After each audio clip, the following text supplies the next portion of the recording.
Football মহোৎসবের অংশ হতে অপেক্ষায় স্থাপত্যের বিস্ময় যুক্তরাষ্ট্রের জর্জিয়ার ডাউনটাউন আটলান্টার মার্সেডিস বেঞ্জ স্টেডিয়াম। এটি শুধু একটি স্টেডিয়াম নয়, আধুনিক স্থাপত্য, প্রযুক্তি ও ক্রীড়া সংস্কৃতির এক মূর্ত প্রতীক। ৪৭ একর জমির উপর প্রায় $1.6 বিলিয়ন নির্মিত এই স্টেডিয়াম ২০১৭ সালের ২৬ আগস্ট আনুষ্ঠানিকভাবে উদ্বোধন করা হয়।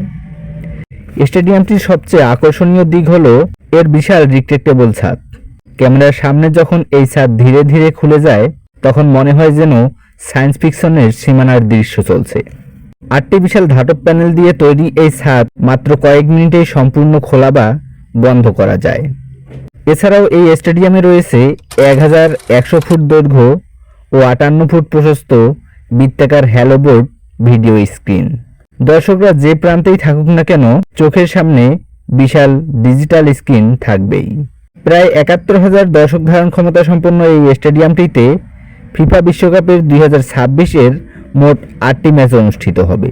গ্রুপ স্টেজের ৫টি ম্যাচ ১৫, ১৮, ২১, ২৪ এবং ২৭ জুন, রাউন্ড অফ 32-এর একটি ম্যাচ ১ জুলাই, রাউন্ড অফ 16-এর একটি ম্যাচ ৭ জুলাই এবং ১৫ জুলাই সেমিফাইনালের একটি ম্যাচ দিয়ে পর্দা নামবে এই স্টেডিয়ামের।